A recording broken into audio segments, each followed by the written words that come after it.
So, the fourth, the fort.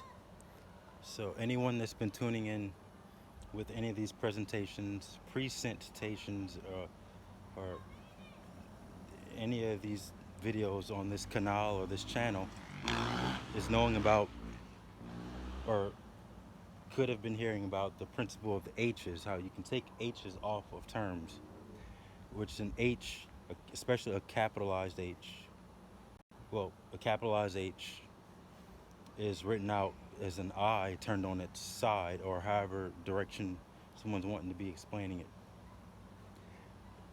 which that goes into something. Yet, the principle of the H's, taking them off to unveil clarities, and in more cases than less, you can see this to reflect it. So, today is July 4th, the 4th of July. That's a July. But if you pronounce it differently, that's Julie, and you have a lot of Jew terms in all the languages, and they can be pronounced different ways and spelled different ways, but you can still see it's following the same phonetic principles or the uniformity, and that's another form of forward. So going forth, you're taking the H off, you get the term fort,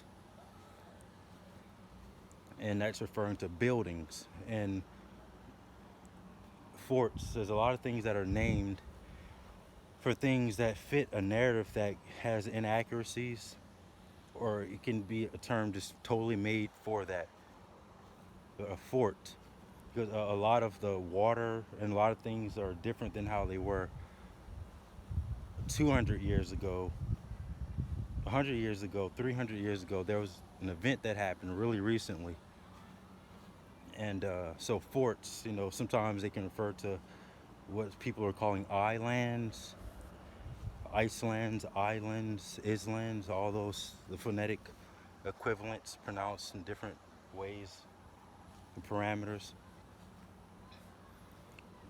The term fort. So, going forth, you also have the term fortune or fortune. If you're pronouncing fortune to someone, they may turn their head slightly to the side. But if you're explaining, which in teaching, which we're all teachers of teachers, cheers, we're drinking tea, the responsibilities in the tea chair,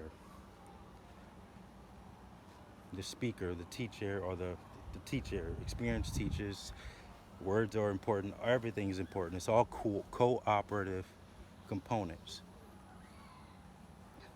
So, four terms. You have the forefront, you have for tune, like the tune is referring to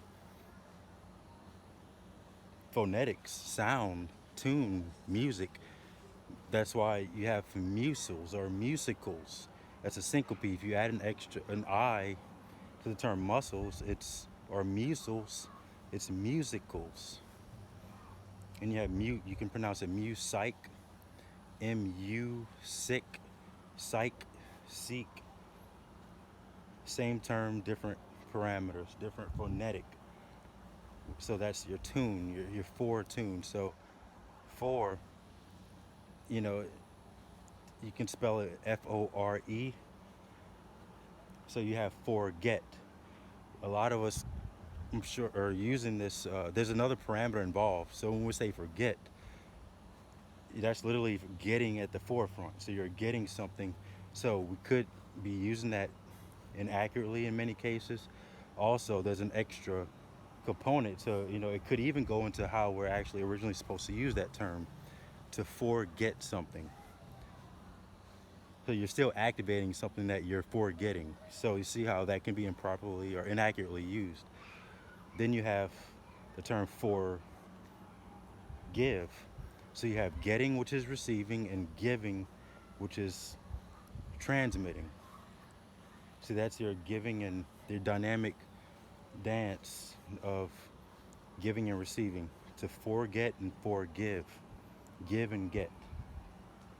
So forgiving is giving at the forefront. So these terms are being inaccurately used in a lot of parameters. A lot of times, it's probably a good thing because our true self is actually getting these things. So a lot of times that does happen. Like when people use the term sane or insane, and that's a good thing because that means you're sane in the membrane.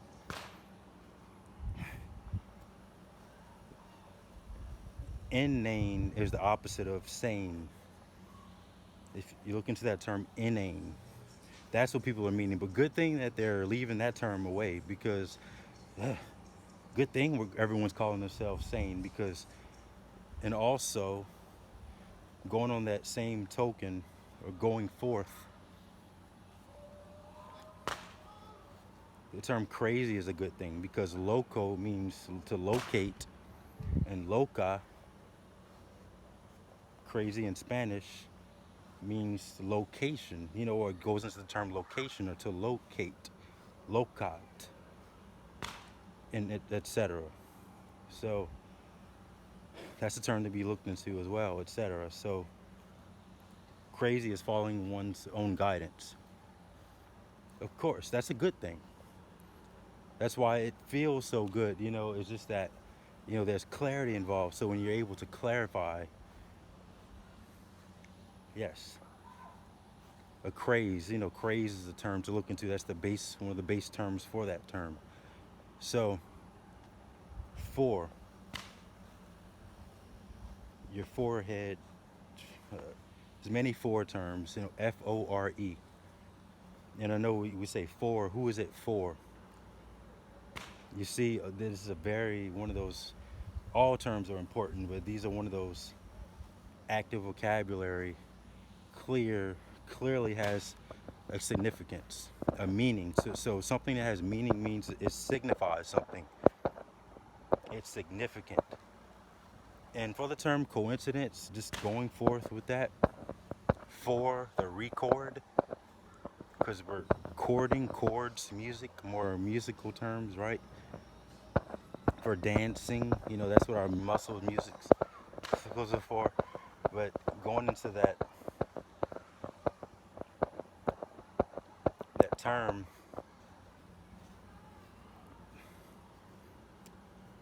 going to the term that was activated. Because a lot of times these terms, it all just goes forth. The four terms, significance and meaning. So the term coincidence, that's an accurate term to use in all circumstances because a coincidence means that it's two or more incidences coinciding. That's exactly what it is. So people were using that term properly. So you see how there is a type of perception, deception, or perception, misperception.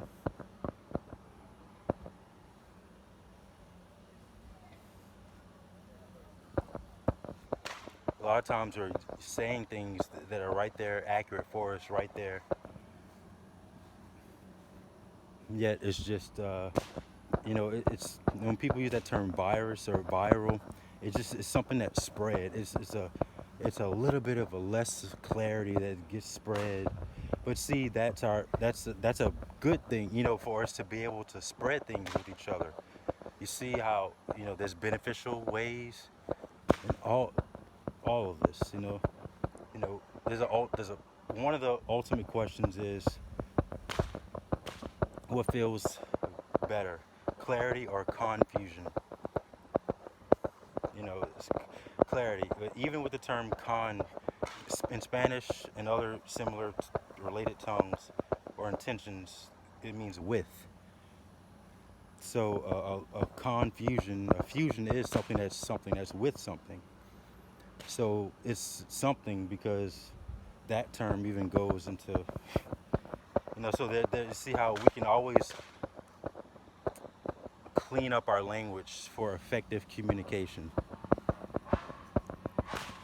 And so, another thing for effective communication is negative terms, like not.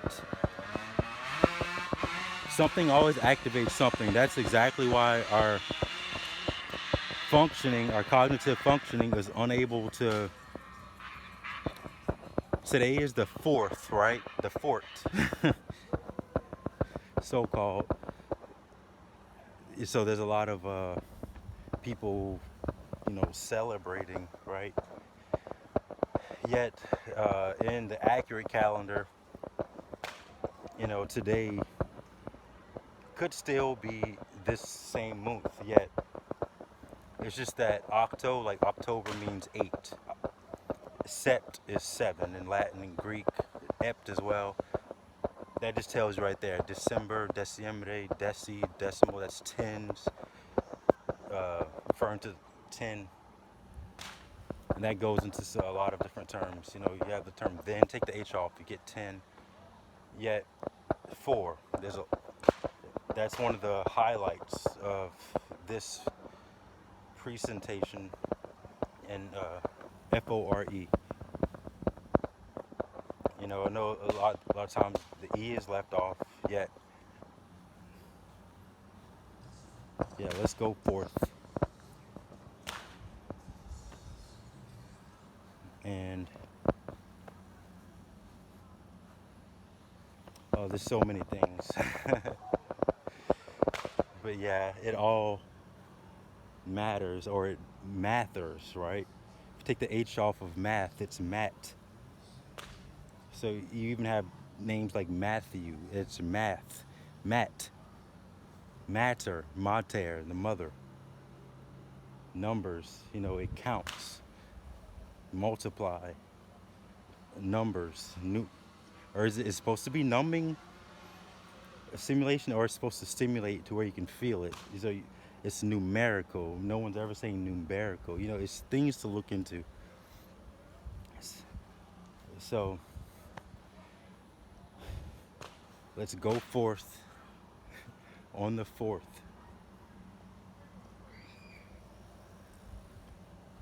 In our forts, or this whole entire place is a fort, right? A building, a type of building. A fortune, wheel of a fortune. Wheel is referring to fortune or fortune. FORE means something to become it before. Wow, before. You see, that's a fusion of a B term, BEE, B.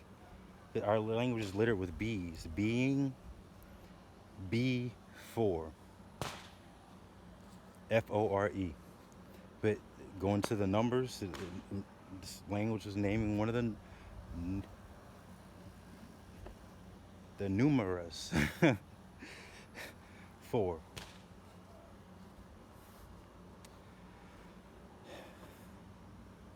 Let's forget that, right? Let's get it. Let's get it at the forefront. You see, forefront, fore means front. FORE. Before, the front, forefront. Let's forget that. Let's get that at the front. Your frontal lobe, that's where a lot of your thinking functions, your cognitive functions are happening. Your front, your forehead, your forehead, Ford. Take the H off. Ford.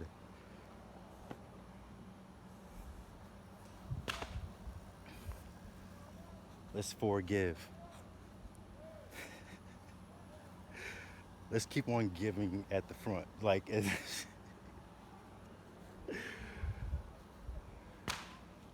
this is for you. What you even goes into the term, what this month is called by a lot of people. You can pronounce Jew as you, or Hugh. The J, the letter J. It goes into the term, Mockingjay. Yet all is truly well. But yes,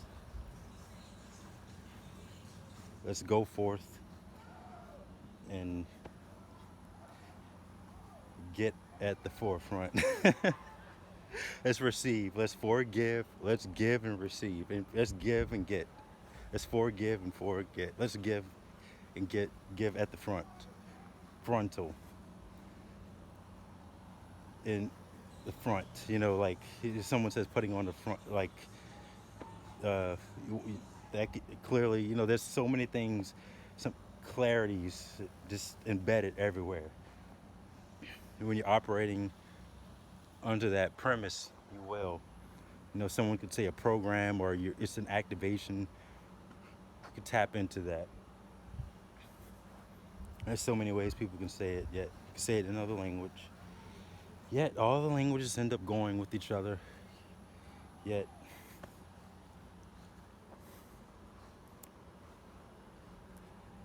watt for wattage, watts, electricity, water. So 4.